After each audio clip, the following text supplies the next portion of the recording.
Case کی سماعت chief justice کی سربراہی میں 5 رکنی بینچ سماعت کر رہا ہے۔ وکیل فاروق ایچ نائک نے کہا کہ فل کورٹ وقت کی ضرورت ہے، ساری قوم ابہام میں ہے، پہلے فیصلہ کریں کہ 3-4 کا یا 3-2 کا فیصلہ تھا۔ جسٹس جمال خان مندوخیل نے ریمارکس دیے کہ فل کورٹ کیوں وہی 7 ججز بینچ میں بیٹھنے چاہیے، ہمارے حساب سے فیصلہ 4 ججز کا ہے۔ چیف جسٹس نے آج تک آرڈر آف دی کورٹ جاری نہیں کیا، جب آرڈر آف کورٹ نہیں تھا تو صدر مملکت نے تاریخ کیسے دی، جب آرڈر آف کورٹ میں نہیں تو الیکشن کمیشن نے شیڈیول کیسے دے دیا۔ آپ کو بتائیں کہ سپریم کورٹ میں پنجاب اور کے پی انتخابات سے متعلق کیس کی سماعت چیف جسٹس کی سربراہی میں 5 رکنی بینچ سماعت کر رہا ہے۔ وکیل فاروق ایچ نائک نے کہا کہ فل کورٹ وقت کی اہم ضرورت ہے، ساری قوم ابہام میں ہے، پہلے فیصلہ کریں کہ 3-4 کا یا 3-2 کا فیصلہ تھا۔ جسٹس جمال خان مندوخیل نے ریمارکس دیے کہ فل کورٹ کیوں وہی 7 ججز بینچ میں بیٹھنے چاہیے، ہمارے حساب سے فیصلہ 4 ججز کا ہے۔ چیف جسٹس نے آج تک آرڈر آف دی کورٹ جاری نہیں کیا، جب آرڈر آف کورٹ نہیں تھا تو صدر مملکت نے تاریخ کیسے دی۔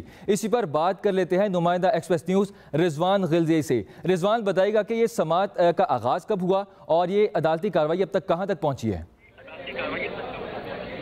دیکھیں، آج جب یہ سماعت شروع ہوئی تو سماعت کے آغاز میں ہی جسٹس جمال مندوخیل نے کہا کہ میں گزشتہ روز جو میں نے بات کی تھی اس کو میڈیا میں غلط انداز میں پیش کیا گیا تو میں اس کی وضاحت کرنا چاہتا ہوں۔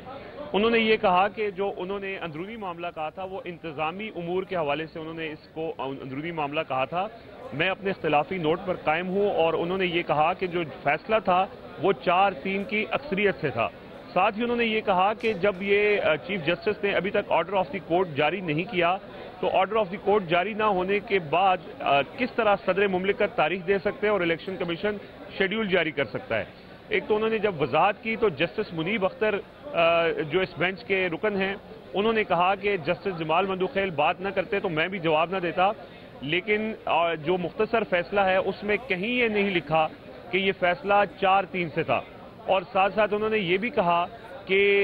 یہ جو اقلیت ہے یہ کسی قانون کے تحت بھی خود کو اکثریت ظاہر نہیں کر سکتی۔ انہوں نے جسٹس جمال مندوخیل کی اس بات کا جسٹس منیب اختر نے جواب دیا، لیکن چیف جسٹس نے کہا کہ یہ جو کارروائی ہے اس کو جاری رکھا جائے۔ پی ڈی ایم کی طرف سے آج اس جو کیس چل رہا ہے اس میں فریق بننے کی جو درخواست دی گئی تھی اس میں فاروق ایچ نائک پیپلز پارٹی کی طرف سے پیش ہوئے اور عرفان قادر جو ہیں وہ پی ڈی ایم کی طرف سے انہوں نے اپنے دلائل دینے کی کوشش کی، لیکن چیف جسٹس نے کہا کہ پہلے ہم الیکشن کمیشن کے وکیل کو سنیں گے اور اس کے بعد پھر پی ڈی ایم اور پیپلز پارٹی کے وکلاء کے جو دلائل ہیں وہ سنے جائیں گے۔ الیکشن کمیشن کے وکیل نے اپنے جو دلائل دیے ہیں اس میں جو جسٹس جمال مندوخیل نے سوال کیا تھا کہ جب آرڈر آف دی کورٹ نہیں تھا تو کس قانون کے تحت یا کس آرڈر کے تحت الیکشن کمیشن نے شیڈیول جاری کیا، تو اس کے جواب میں الیکشن کمیشن کے وکیل نے یہ کہا کہ سپریم کورٹ کا جو مختصر حکم نامہ تھا جو 3-2 کے اکثریت سے تھا، اس حکم نامے کے بعد الیکشن کمیشن نے جو ہے وہ اپنا شیڈیول جاری کیا ہے۔ جسٹس جمال مندوخیل نے کہا کہ الیکشن کمیشن نے کس بنیاد پر صدر سے مشاورت کر کے تاریخ دی، تو جو الیکشن کمیشن کے وکیل ہیں انہوں نے یہ کہا کہ سپریم کورٹ کا جو مختصر فیصلہ تھا جس میں واضح تھا کہ 3-2 کے مطابق یہ فیصلہ ہے، اس کے بعد الیکشن کمیشن نے یہ تاریخ دی ہے، لیکن ساتھ ساتھ نے یہ کہا کہ الیکشن کمیشن نے قانونی رائے لیے بغیر جو ہے وہ 3 ججوں کے اکثریتی فیصلے پر عمل کیا ہے، اور اس کے ساتھ ساتھ الیکشن کمیشن کے وکیل نے یہ بھی کہا کہ 3-2 والے فیصلے پر 5 ججز کے دستخط ہیں۔ الیکشن کمیشن کے وکیل کی جانب سے مزید یہ کہنا تھا کہ کمیشن کے فیصلے کے پیراگراف 14 اور ابتدا کی سطروں کو پڑھ کر عمل کیا، اور اس کے ساتھ ساتھ انہوں نے یہ بھی کہا کہ